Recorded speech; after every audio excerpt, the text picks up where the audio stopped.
TV के साथ बदलते भारत की शान।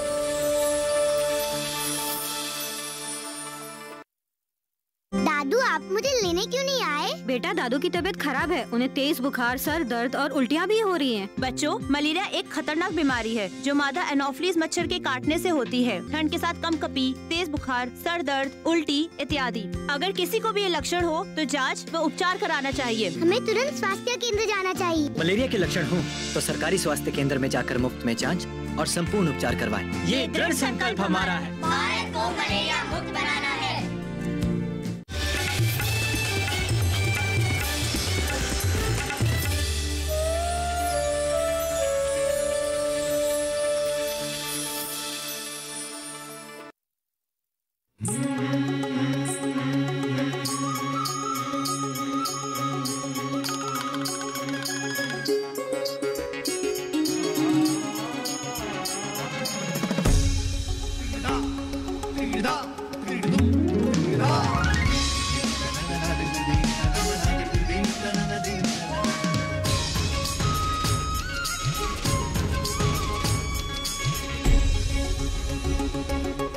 दर्शकों नमस्कार, मैं हूं फाल्गुनी भारद्वाज और मैं आज आपका स्वागत करती हूं। ये है मेरा इंडिया कार्यक्रम में। आज मैं आपको मध्य प्रदेश के ऐतिहासिक शहर रतलाम की सैर कराऊंगी। रतलाम के सर्वप्रथम राजा महाराजा रतन सिंह थे। महाराजा रतन सिंह और उनके पुत्र राम सिंह के नाम के संयोग से शहर का नाम रतन राम हुआ। बाद में ये शहर रतलाम के नाम से प्रसिद्ध हुआ। तो आइए चलते हैं रतलाम।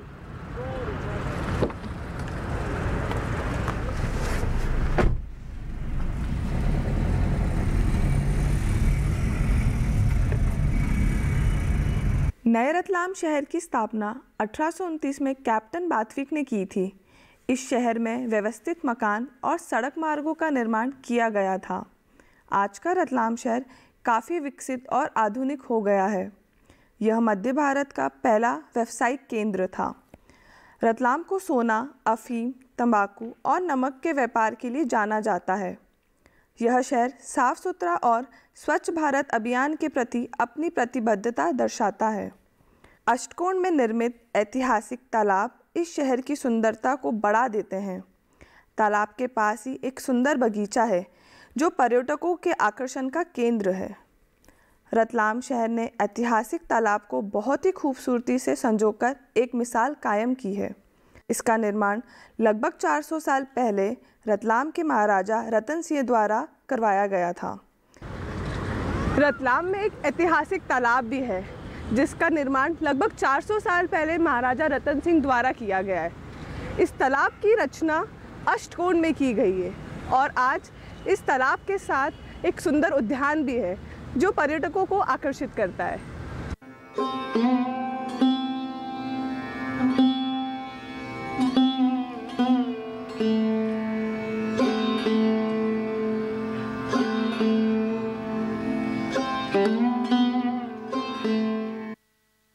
रतलाम शहर धार्मिक आस्था का केंद्र है। यहाँ अनेकों ऐतिहासिक मंदिर हैं।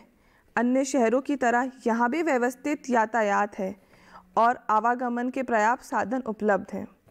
ट्रेन मार्ग से जुड़ा होने के कारण यहाँ का व्यापार काफ़ी विकास कर रहा है।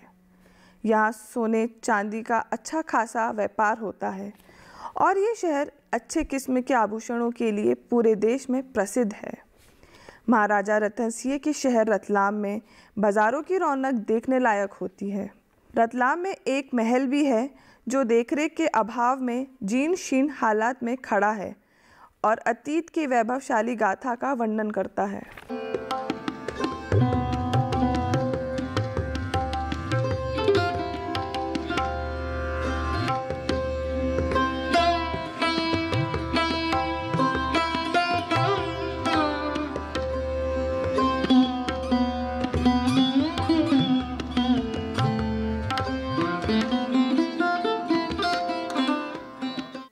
रतलाम 3S के लिए जाना जाता है, सेब, साड़ी और सोना। ये है मानिक चौक मार्केट, रतलाम का मुख्य व्यावसायिक केंद्र।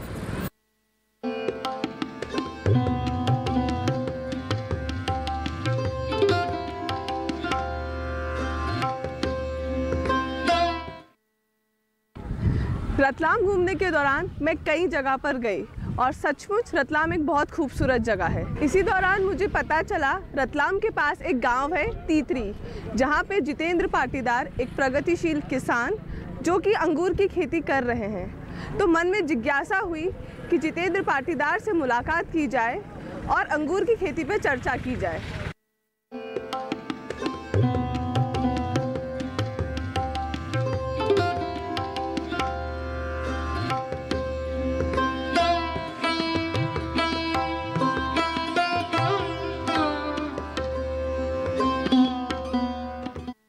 रतलाम जिले का एक छोटा सा गांव है तीतरी।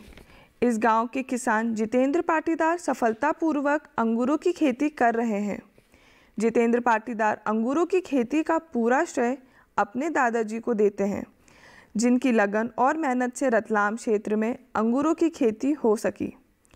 युवा किसान जितेंद्र पाटीदार ने अपनी मेहनत, लगन और सूझबूझ से इस खेती में अच्छा खासा नाम और पैसा कमाया।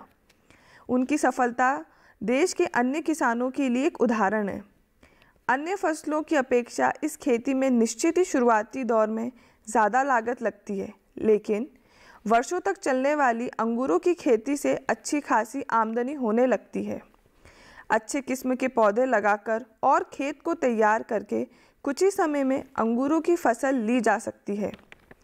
टपक सिंचाई पद्धति अपनाकर जितेंद्र पाटीदार ने बहुत कम पानी में इस खेती को करके अच्छा मुनाफा कमाया है। समुचित खाद और उचित मात्रा में कीटनाशक का उपयोग किया जाता है, जिसके कारण अंगूरों की गुणवत्ता बनी रहती है।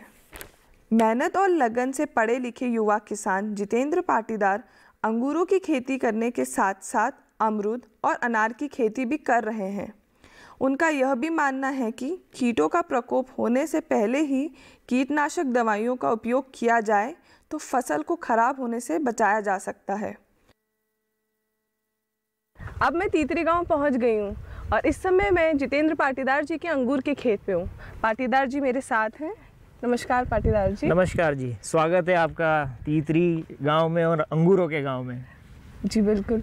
मैं जानना चाहूँगी कि आपने अंगूरों की खेती की शुरुआत कब और कैसे करी? अंगूर की खेती की शुरुआत दरअसल हमारे जो बड़े पिताजी हैं स्वर्गीय श्री अंबाराम जी पाटीदार, उन्होंने सन 1982 में पहली बार अंगूर का पौधा जो है वो ला करके और यहाँ पे हमारे यहाँ रतलाम की धरती पे जो है वो कमर्शियल प्रोडक्शन के रूप में उसको रोपा था। और उसकी भी बड़ी इंटरेस्टिंग कहानी है। अच्छा। यदि मैं थोड़ा संक्षेप में अगर आपको परिचय दूं श्री अंबाराम जी का, तो वो क्या है, ट्रैवलिंग काफ़ी पसंद करते थे और कुछ नया खेती के अंदर कुछ नया करना, इसका काफ़ी उनको जुनून रहता था।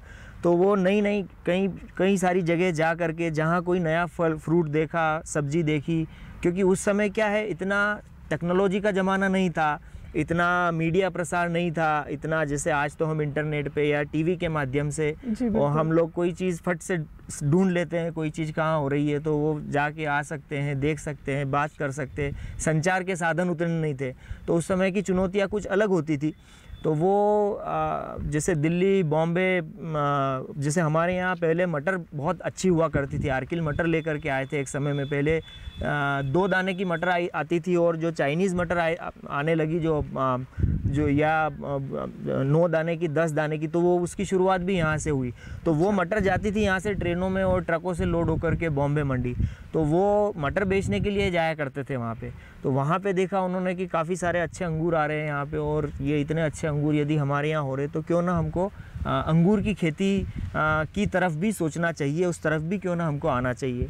तो वहीं जो दलाल थे, जो ब्रोकर थे, जो मंडी के अंदर जो मटर बेचते थे और जो अंगूर के भी जो और ब्रोकर थे, तो उनसे पूछा कि भाई सबसे अच्छी क्वालिटी के अंगूर कहाँ से आ रहे हैं, कौन इसकी सबसे अच्छी खेती कर रहा है।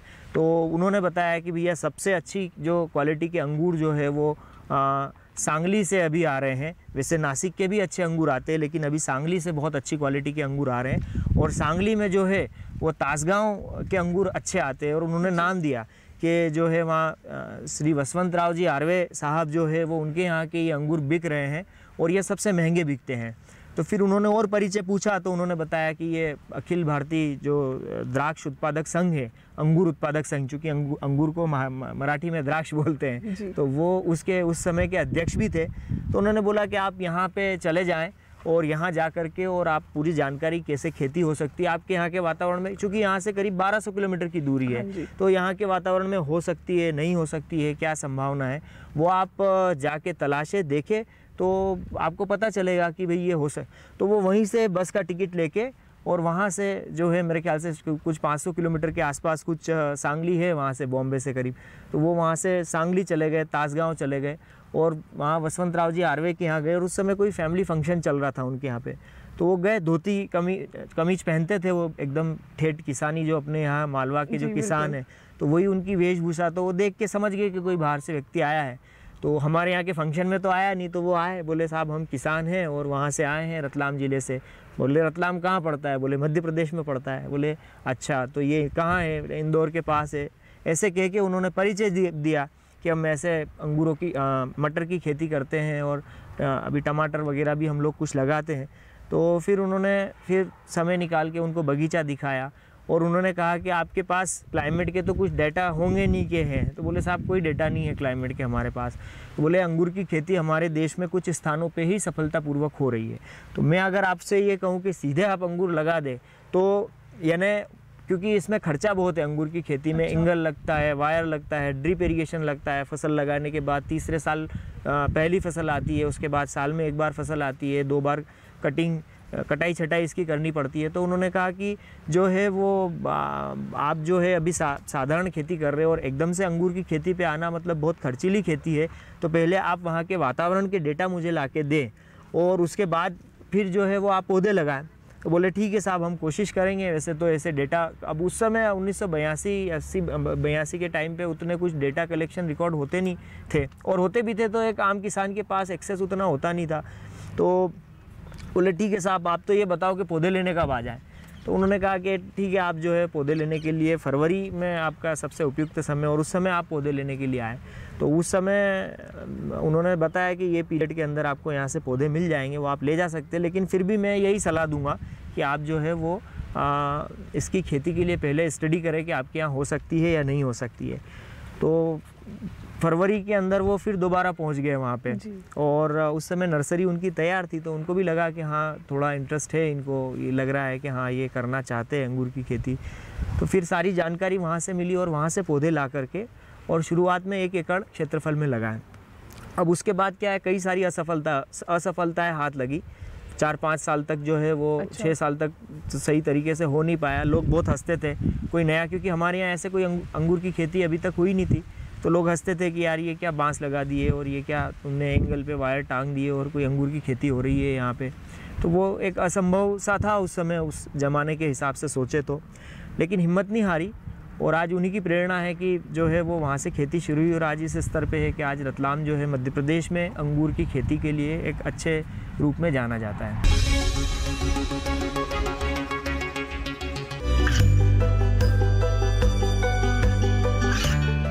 गांवों और पिछड़े क्षेत्रों में सरकारी योजनाओं की जानकारी पहुंचा। देश में कौशल और क्षमता विकास कर ग्रामीणों को सामाजिक बदलाव और विकास से जोड़ने की दूरदर्शन किसान की पहल चौपाल चर्चा देखें सोमवार से शुक्रवार सुबह 9 बजे।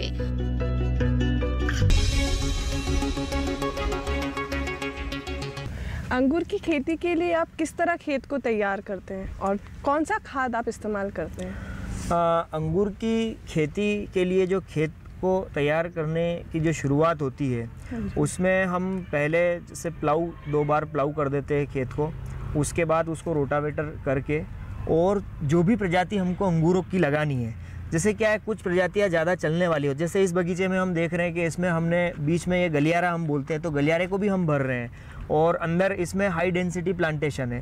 तो सबसे पहली चीज़ तो हमको ये देखना है कि हम कौन सी प्रजाति का अंगूर लगाना चाहते हैं, क्योंकि कुछ ज़्यादा चलने वाली प्रजातियाँ होती है और कुछ कम चलती है जी। तो उसके हिसाब से हम अपना कितने बाई कितने पे पौधे हमको लगाना है इसका चुनाव कर लेते हैं और खेत को जुताई करके उसका रोटावेटर करने के बाद में, जैसे मान लीजिए कि हमने 10 बाय 5 पे पौधा लगाना है, तो 10 फीट जो है लाइन से लाइन की दूरी और 5 फीट जो है वो पौधे से पौधे की दूरी के हिसाब से हम उसमें हमारी लाइनिंग डाल देते हैं। उसके बाद में जो है वो पाइपलाइन का हम प्लान करते हैं पूरा, कि पाइपलाइन इसके अंदर हमको डालना है, क्योंकि ड्रिप इरिगेशन कंपलसरी है इसके अंदर। और अभी तो हम लोग फर्टिलाइज़र भी पूरा इसको हम लोग ऑटोमेशन के थ्रू देते हैं, पूरा जितना आवश्यकता है उतना ही खाद इसको देते हैं। तो उस परिस्थिति में क्या होता है कि ड्रिप लाइन का चयन, और जैसे क्या है, पहला पौधा अगर ज़्यादा ढलाऊ खेत है हमारा, तो फिर इसमें फिर वो प्रेशर ड्रिप्स आजकल आ गई है जो अपने आप प्रेशर मेंटेन करके चलती है, कि मान लीजिए कि उसका डिस्चार्ज एक ड्रिपर का प्रति प्लांट 4 लीटर का है 1 घंटे के अंदर, या 8 लीटर का है, तो चाहे खेत ऊपर नीचे भी होगा तो वो बराबर 8 लीटर ही प्रति पौधे प्रति डिस्चार्ज उसको पानी मिलेगा। तो वो यदि हम ड्रिप लाइन का इस्तेमाल करें तो बहुत अच्छा है, क्योंकि जो जितना हम आधुनिक तकनीक से खेती करेंगे यानी उतना ही हमारे लिए फ़ायदेमंद है। और ये खेती क्योंकि बड़ी कमर्शियल क्रॉप है और महंगी खेती है, इसलिए इसमें ये बहुत ज़रूरी हो जाता है कि जितना हम व्यवस्थित तरीके से करें उतना अच्छा है।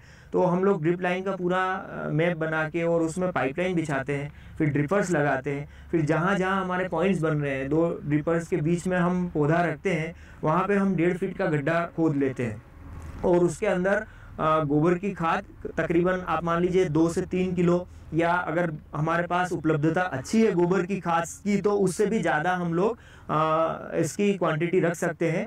और उसमें थोड़ा सा DAP डाल के उसको मिश्रण को मिक्स करके और उन गड्ढों को भर देते हैं। और उसके बाद फिर जो है वो हम इसमें पौधा जो है वो पौधों की रुपाई करते हैं। पौधे जो है वो बैग के अंदर आते हैं। अब अभी जो चलन चल रहा है, जैसे 2 तरह के पौधे होते हैं इसमें, एक होता है रूट स्टॉक और एक आता है ग्राफ्टेड पौधा। तो रूट स्टॉक अगर लगाना है तो उस पे हम लोग छोटी थैली का पौधा भी लगा सकते हैं, क्योंकि उसके ऊपर उसका रूट 1 साल तक हम उसको छोड़ते हैं उसका रूट जोन विकसित करने के लिए, और उसके बाद उस पर हम लोग ग्राफ्टिंग करते हैं जब ग्राफ्टिंग का समय आता है। और सीधे यदि हमें 1 साल बचाना है और सीधे ग्राफ्टेड पौधा हम यदि लगाना चाह रहे हैं तो उस परिस्थिति में हम क्या करते हैं, उस परिस्थिति में जो बैग की जो साइज़ आती है वो 6-7 किलो का बैग मिट्टी लेके आता है पूरा जो पौधा आता है वो, और वो ग्राफ्टिंग किया हुआ रहता है नर्सरी के ऊपर ही। तो उसमें थोड़ा सा गड्ढा हमको बड़ा बनाने की आवश्यकता रहती है, और उसमें यदि हम ज़्यादा खाद भरेंगे तो वो प्लांट ज़्यादा जल्दी हमको पूरा ग्रोथ देगा और पूरे बगीचे में आ जाएगा। तो फिर हम इस तरीके से जो है उसका ट्रांसप्लांटेशन कर देते हैं पूरा पौधे का। जी। क्या अंगूर की खेती में कीड़ों का प्रकोप होता है, और इस स्थिति में आप अपने अंगूर की फसलों को कैसे संभालते हैं? मैं ये बताना चाहूँगा कि अंगूर की फसल हो या कोई सी भी फसल हो, जो बागवानी की जितनी भी फसलें हैं सब में कीड़ों का प्रकोप होता है, और जैसा दूसरी बागवानी फसलों में कीड़ों का प्रकोप होता है इसमें भी होता है। और उपचार है, आप अभी अंगूर की खेती देख रहे हैं, अंगूर लगे हुए हैं, बहुत अच्छी फसल आई हुई है और बिल्कुल खुशनुमा आप बगीचे को देख रहे हैं, तो इससे ये लगता है कि ये स्वस्थ है। तो ये स्वस्थ है, मतलब इसके ऊपर कोई भी बीमारी नहीं है, कोई कीड़ों का प्रकोप नहीं है। तो कीड़ों का प्रकोप होता है, इसमें अलग अलग बीमारियां लगती है। इसमें जैसे इसमें क्या फंगल इन्फेक्शन भी होते हैं, बैक्टीरियल इन्फेक्शन भी होते हैं, और कीट जनित रोग भी इसके अंदर आते हैं। तो 2-3 बातें हैं जिसका हमें मुख्य रूप से ध्यान देना है। पहली बात तो ये कि 2 चीज़ें होती है। जैसे यदि अगर हम जैसे डॉक्टर के पास जाते हैं तो डॉक्टर यानी हेल्थ चेकअप के लिए जाते हैं, तो डॉक्टर क्या बोलता है कि अगर आप प्रिवेंटिव रहोगे, जैसे अभी हमारे देश में डायबिटीज़ की बड़ी समस्या है, या हमारे यहाँ कैंसर और हार्ट डिजीज़ की समस्या है, तो यदि प्रिवेंटिव हम लोग रहते हैं तो प्रॉब्लम नहीं आती है। यानी हेल्थ को लेके यदि हम कॉन्शियस और फूड को लेकर के हम यदि ध्यान रखते हैं तो फिर समस्या नहीं आती है। तो वैसा ही फसलों के अंदर भी है। यानी क्या होता है, जैसे कीड़ों का प्रकोप कब होता है, या फंगल इन्फेक्शन कब आती है, या बैक्टीरियल इन्फेक्शन कब आती है, जब उसके अनुकूल मौसम उसको मिलता है। जैसे मैं उदाहरण के लिए इस साल की बात करूं कि ये साल हमारे यहाँ पे सामान्य से 2 गुना से भी ज़्यादा बारिश हुई है। ये साल हमारे यहाँ पे 80 इंच से अधिक बारिश हुई है, जबकि सामान्य बारिश रतलाम जिले के अंदर 35 इंच से भी कम होती है। तो वैसी परिस्थिति में क्या है, यानी अब सामान्य परिस्थितियाँ तो रही नहीं, आपका जो है वो मौसम जो है वो वेट रहा लंबे समय तक, आपका खेत जो है जो जड़ें हैं वो लंबे समय तक गीली रही, तो चीज़ें नॉर्मल नहीं है। तो आपको क्या करना है, हम लोग क्या करते हैं, जैसे आजकल जैसा मैंने बताया कि हम लोग ये कोशिश करते हैं कि जितनी टेक्नोलॉजी का इस्तेमाल करके खेती को करें उतना हम लोग आधुनिक उतना अच्छे से कर सकते हैं। तो हम लोग क्या करते हैं, मैं आपको एक एग्जांपल देना चाहूँगा कि मैं 2007-8 में पहली बार कैलिफोर्निया गया था, यूएस गया था, और वहाँ से आने के बाद मैंने मेरे पिताजी को वो सैमसंग का S2 आया था उस समय स्मार्टफोन, तो वो फ़ोन मैंने उनको गिफ्ट दिया था। तो मेरे पिताजी ने बोला कि यार, मेरे पिताजी 5वीं पढ़े हुए हैं खाली, ईश्वर लाल जी नाम है उनका, तो उन्होंने कहा कि यार ये मैं इस स्मार्टफोन का क्या करूँगा यार, मेरे लिए किसी काम का नहीं। मैंने कहा ये बहुत काम की चीज़ है। फिर उसमें एक्यूवेदर करके जो है वो ऐप उसके अंदर डली हुई थी, तो मैंने उनको उसकी फंक्शनिंग बताई कि देखिए इससे हमें प्रेडिक्शंस मिल सकते हैं कि जो है वो वेदर कैसा होना है, क्या होना है। यानी ये मैं बात बता रहा हूँ। फिर थोड़े टाइम उन्होंने स्मार्टफोन को इस्तेमाल किया, जब वो हैबिचुअल हुए तब ये प्ले स्टोर आया, प्ले स्टोर के बाद ऐप्स आने लगी, तब समझ में आया कि हाँ इनका इस्तेमाल हम कर सकते हैं। अब हम क्या करते हैं, जैसे अभी मेरे पिताजी ये अनुमान लगाने में बहुत कहना चाहिए माहिर है कि इधर से हवा चल रही है, ये 7 दिन का मौसम ऐसा बता रहा है, तो जो वो प्रिडिक्शन बताता है वेदर ऐप के इतनी % संभावना है, उससे ज़्यादा करेक्ट प्रिडिक्शन वो बता सकते हैं कि हाँ वास्तव में पानी गिरेगा या नहीं गिरेगा। तो कहने का मतलब क्या है कि यदि पानी गिरने का हमको पहले से पता है, तो जैसे इसके अंदर अगर फंगल इन्फेक्शन है, तो फंगल इन्फेक्शन कब होगी, जब इसमें फंगस के स्पोर होंगे, और अगर फंगस के स्पोर हैं और उसके लिए आइडियल क्लाइमेट मिलेगा, जैसे मॉइस्चर वाला क्लाइमेट आ गया, या समझिए बैक्टीरियल अगर इन्फेक्शन है और उसके लिए आइडियल क्लाइमेट मिलेगा, तो अब जब हमको ये पता चल जाता है कि 4 दिन के बाद 3 दिन के बाद वैसा क्लाइमेट होने वाला है, तो हम उसका प्रिवेंटिव यदि स्प्रे कर देंगे तो वो बीमारी इसके अंदर आएगी ही नहीं। तो ये एक बहुत ही ऐसा तरीका हो गया जिसमें हम 1/4 या 20% कॉस्ट में ही हमारे बगीचे को बचा के रख सकते हैं। कई बार वैसी स्थिति भी आती है कि मौसम खुलता ही नहीं है 15-15 दिन तक, तो हम लोग इतने अलर्ट रहते हैं, जैसे बॉर्डर पे सेना रहती है ना, कि जैसे ही मौका मिला नहीं कि इधर से जो है वो फायर कर दिया या जो है वो अटैक, तो उतना ही हमको भी अलर्ट रहना पड़ता है कि 2 घंटे के लिए भी यदि बारिश नहीं हो रही है तो 2 घंटे के अंदर भी हम स्प्रे करते हैं खेत के अंदर, और उस तरीके से हम अपनी फसल को बचा के रखते हैं। और वैसा ही कीड़ों के मामले में भी है। जी बिल्कुल।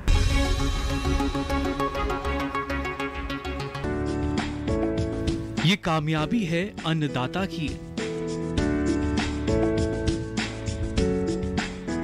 ये कहानी है खेत और खलिहानों की। कैसे करें अपने पशुओं की देखभाल, जानिए गांव-गांव के किसानों का हाल। देखिए गांव किसान, सोमवार से शुक्रवार दोपहर 12 बजे, सिर्फ डीडी किसान पर। जितेंद्र जी, अंगूर की खेती से आपको कितनी आमदनी हो रही है और कितनी लागत लग रही है? जहाँ तक लागत और आमदनी की बात है, क्या होता है, जैसा कि मैंने पिछले प्रश्न के जवाब में कहा, जो आपने पूछा था कि इसको लगाने की तैयारी में हम क्या काम करते हैं जी। तो इसमें क्या होता है कि कौन सी प्रजाति हम चयन कर रहे हैं, और उसके बाद हम लोग हमारा मॉडल कैसा रख रहे हैं। जैसे अभी जिस खेत के अंदर हम खड़े हैं जी, इसमें जैसे मैंने बताया आपको कि एक गलियारा हमने बीच में किया है, जिसके अंदर हम लोग ट्रैक्टर निकाल सकते हैं, और जो स्पेस बचा हुआ उसका भी इस्तेमाल किया है। पौधे से पौधे की दूरी कम रखी है, हाई डेंसिटी इसको किया है। तो क्या होता है ना कि अगर ज़मीन कम है किसान के पास में, और किसान यदि मेहनती है, परिवार में सदस्य ज़्यादा है काम करने वाले, तो उस स्थिति में हम इस तरह की तकनीक का इस्तेमाल कर सकते हैं जहाँ पे पौधों की पॉपुलेशन ज़्यादा रखे, और जो खाली ज़मीन है उस पे भी पौधे लगाएं, लेकिन इसमें मेंटेनेंस ज़्यादा होता है। यानी इसके अंदर क्या है कि आपको जो निंदाई गुड़ाई का खर्चा ज़्यादा लगेगा, बाकी जो भी काम है इसमें वो थोड़े से कठिन हो जाएंगे, क्योंकि आप एकदम से सरल तरीके से नहीं कर पाएंगे जब बहुत ज़्यादा आप कंजेस्टेड बगीचे को करने जाएंगे तो लेकिन फिर भी मोटा मोटा इसका जवाब तो आना चाहिए, और वह मैं आपको ज़रूर दूंगा कि यदि हम प्रति एकड़ इसके खर्च की बात करें तो जो इसके अंदर, चूँकि अंगूर की खेती जो है वो खर्चीली खेती है और आमदनी भी ज़्यादा होती है इसके अंदर, तो प्रति एकड़ शुरुआत में लगाने का जो खर्चा है वो तकरीबन आता है इसका 5 लाख रुपए के आसपास, 4 से 5 लाख रुपए, कभी 6 लाख भी हो सकता है तो कभी 4 लाख या इससे कम भी हो सकता है। अब ये बड़ा डिपेंड करता है, डिपेंड इसलिए करता है कि जैसे हम ये देख रहे हैं पीछे वायर लगे हुए, एंगल लगे हुए, पौधे लगे हुए, तो हमारा ड्रिलिंग सिस्टम कैसा है। ड्रिलिंग सिस्टम मतलब जो हमने स्ट्रक्चर बनाया है, क्योंकि अंगूर एक बेल वर्गीय पौधा होता है, तो बेल को चलाने के लिए जो स्ट्रक्चर बनाया है वो ड्रिलिंग सिस्टम कैसा है, हमने कितने उसके ऊपर वायर लगाए हैं, पौधे की कौन सी प्रजाति का हमने चयन किया है, तो इसके ऊपर ये जो लागत जो है ये कम ज़्यादा होती है।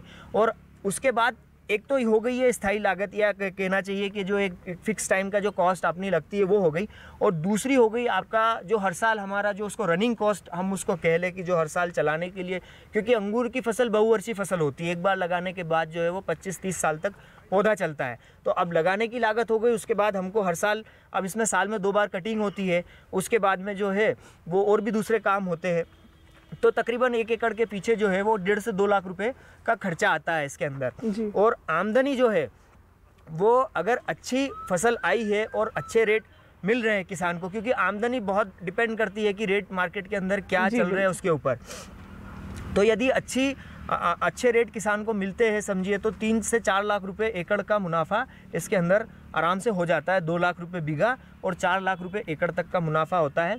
ऐसे भी किसान हैं महाराष्ट्र के अंदर, ऐसे भी किसान हैं जो एक्सपोर्ट कर रहे हैं, और एक्सपोर्ट में उनका डॉलर्स में उनकी आमदनी होती है, तो वहाँ कैलकुलेशन सारे चेंज हो जाते हैं, थोड़ा खर्चा बढ़ता है लेकिन आमदनी उसके मुकाबले में कई गुना ज़्यादा बढ़ जाती है।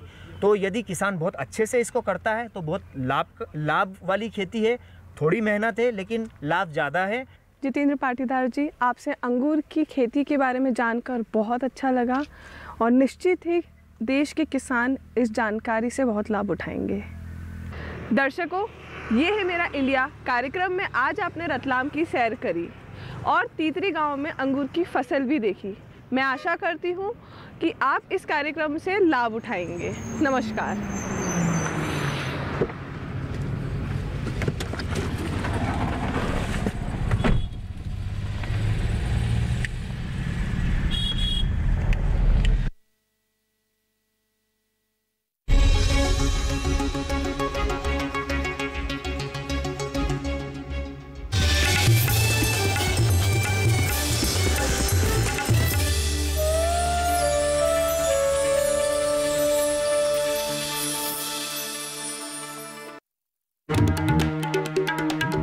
सेहत से भरपूर हमारे पारंपरिक पकवान,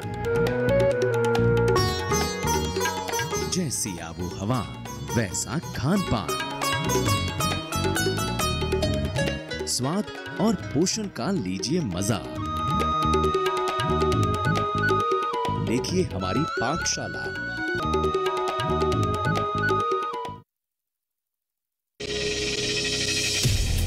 आपकी जीवन शैली और जीने के अंदाज को टटोलता कार्यक्रम, जहां हर दर्द के हमदर्द होते हैं हम और पूछते हैं आपसे, कैसे हैं आप? कैसे हैं आप? कैसे हैं आप?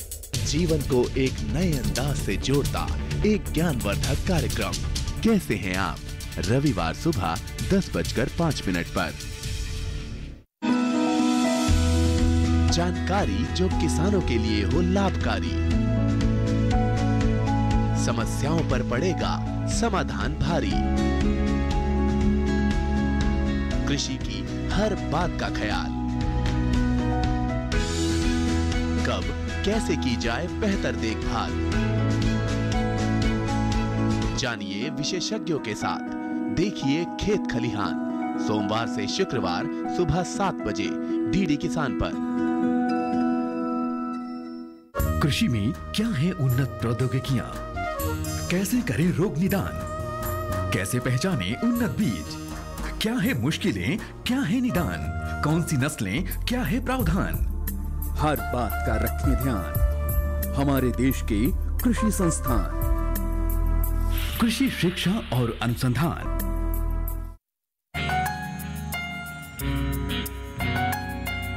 लिखा जा रहा है ग्रामीण अर्थव्यवस्था का नया विधान।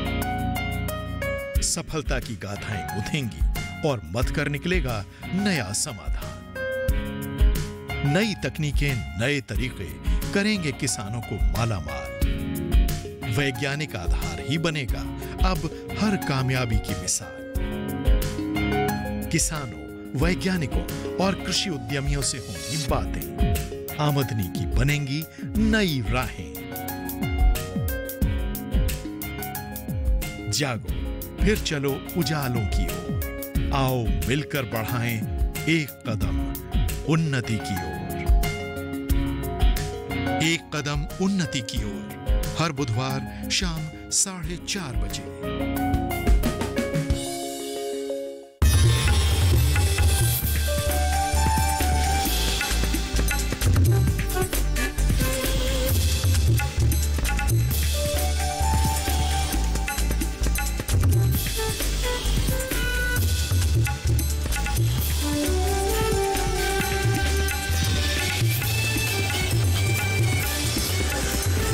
डीडी किसान।